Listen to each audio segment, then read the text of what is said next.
Hey friends.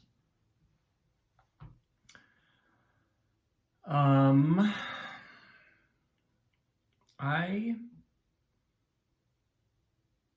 had some interesting insights kind of show up, and a lot of times these things kind of come in flashes. It's almost like it's actually very analogous to the creative process in that I feel like the strokes of inspiration come and they're like little packages. It's like a single phrase is a little package that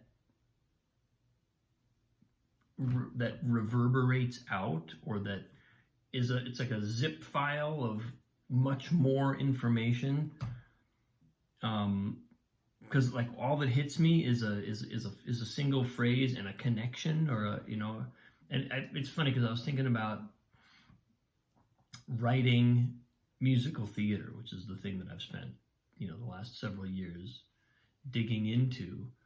Something hit me recently about how that form, and maybe this goes for other forms as well, but that form is really like writing poetry, in that, especially on the book writing side, you're trying to write as little as possible. The gig is how little can you write, how short can you make, how compressed can you make your scenes to tell the story and get you to the next musical number, which are the kind of the tent poles of the show. So there's something it feels like writing poetry, in that poetry is the art of concision. It's the art of compressing meaning and images and layers of meaning. If a phrase can have multiple meanings, and be very dense with meaning, that's generally preferable to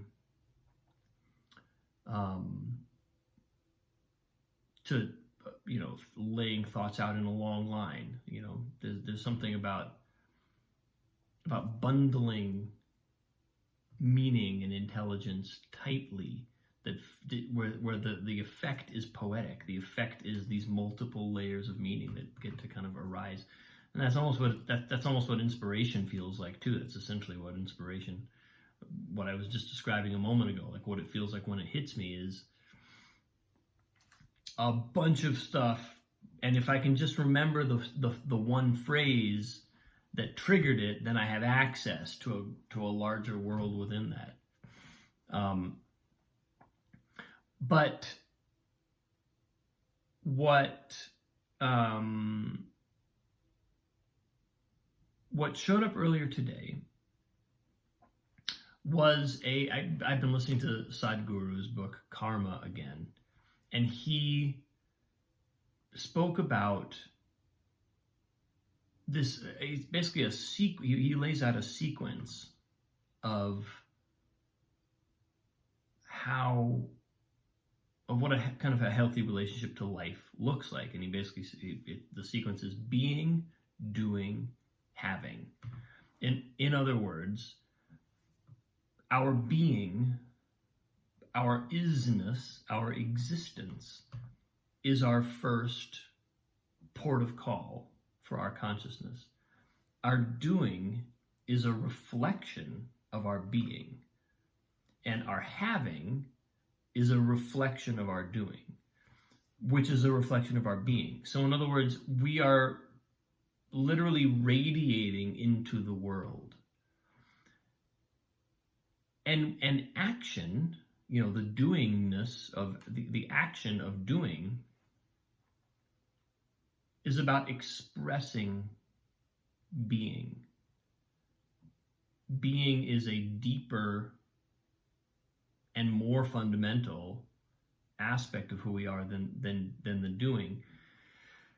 And where this gets interesting is when it's just all in the context. The book is entitled Karma, so it's essentially kind of a survey or an exploration of how to engage with life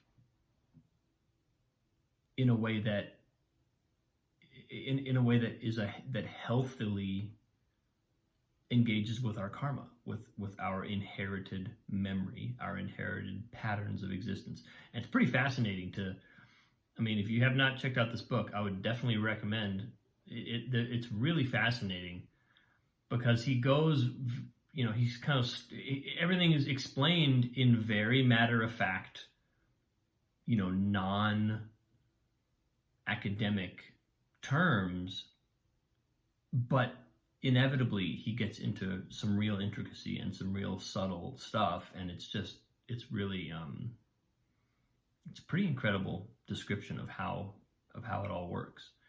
But what struck me about that is that I was talking yesterday about practice, and the whole thing that Sadhguru emphasizes in laying out that kind of sequence, being, doing, having, is that we don't do in order to be, unless we do. So when we're doing in order to be, when we're doing in order to become something else, we're off track. That's because we've subordinated our being to usually some set of ideas of what we should be, and then we're pursuing that through our doing. So our doing is an attempt to become something more than we are. And that's an unhealthy dynamic. And not to mention futile, because we never actually arrive. But that was then the reason why this, I think, flashed for me as being significant and potentially, revelatory, is that I was talking about practice yesterday, and the whole point of practice, in some ways, if viewed through a certain lens, the whole point of practice is to develop, is to progress. And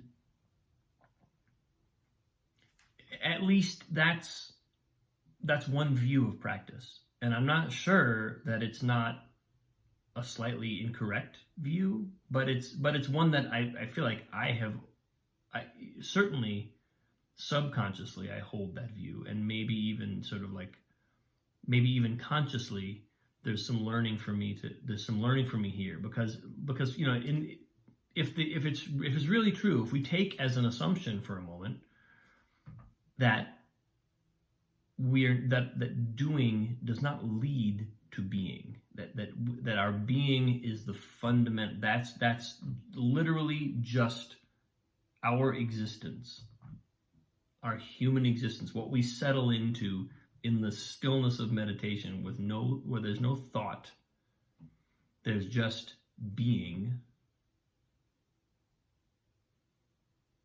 In so many ways, that is the ultimate human experience.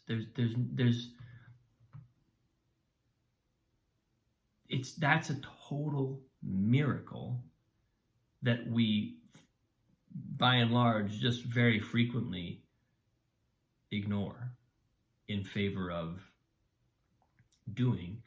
And why? Well, because we've been programmed that through thousands and thousands, millions, maybe years of survival instinct, that we have to do in order to be.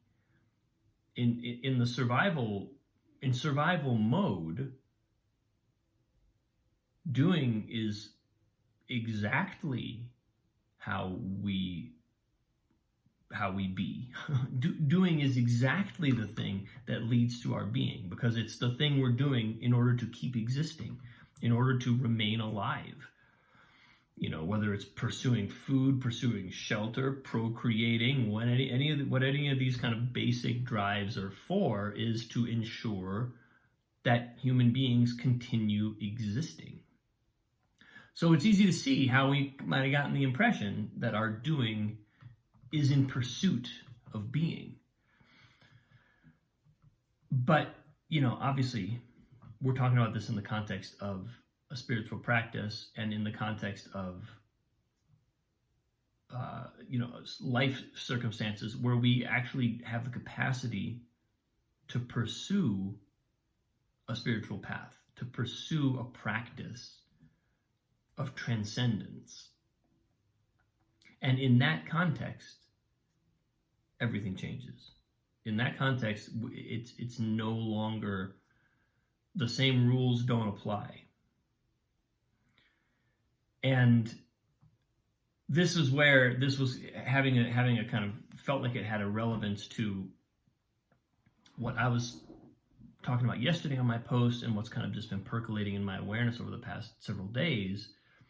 Because, I showed up to my lesson yesterday with Madeline and I was so ready. I'd been practicing. I was like, I got this. I know what I'm, I knew that I didn't really know the piece that well. I knew that I had a lot of work left to do, but I had an approach. I was like, I showed up ready to execute my approach. And like I said, she stopped me after like 4 bars of music. And then we just played those 2 bars for 15 minutes or more of the session. And it was such a kind of like, it kind of stopped me in my tracks. It stopped my impulses in my tracks. And the reframe that I'm not doing to become something else felt really key to the way in which she engaged with me and the way in which my perspective kind of shifted as a result of that lesson and as a result of that interaction. Because again, we all have our habits. I have my habits. I go to practice piano. I do it a certain way.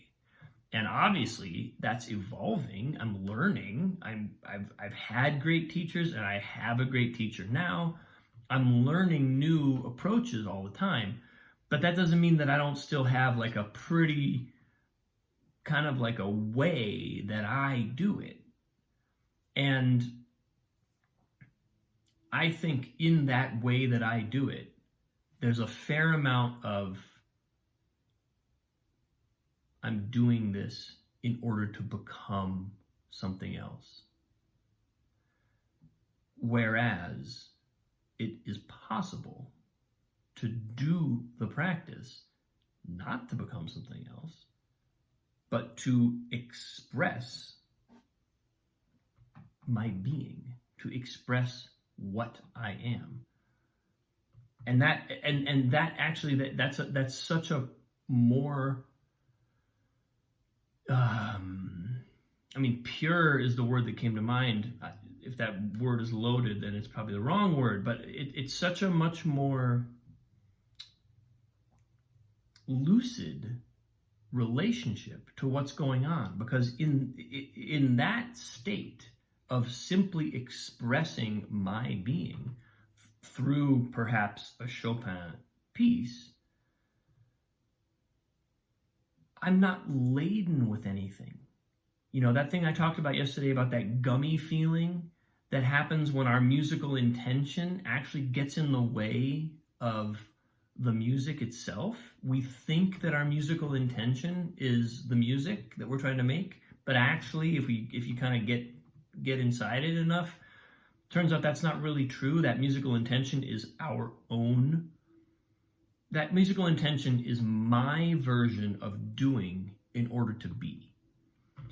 And if I can let that go, if I can actually show up and simply witness or simply receive,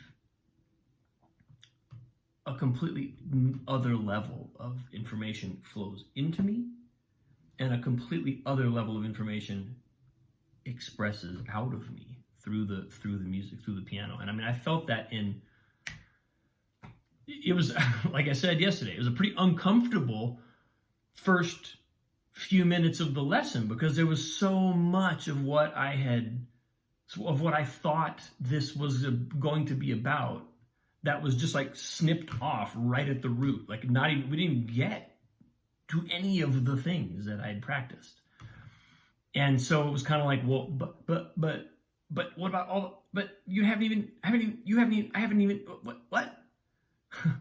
But once I tracked that shift of, oh, all that intention is kind of like the weeds that you need to clear in order to see the music. And when I had the experience of my hand playing the phrase and just the melody just singing like a bell, and I was like, oh, yeah, that's different. Now I see why you didn't need to hear me play 3 pages of this before you were able to say, stop, do this, and point me in the right direction.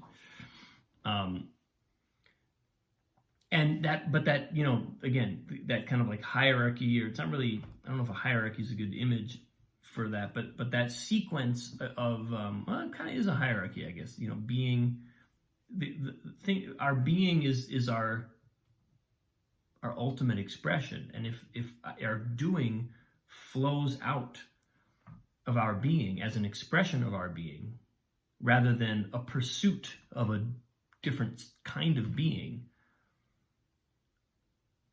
we're in a different place. We're just living a different life. So that's what came through today. Yeah, I had a feeling that lesson yesterday was going to kind of give me a few days worth of food for thought. So, not surprised. Thanks for watching, people. I love you. Appreciate you. Have a wonderful day. I'll see you tomorrow.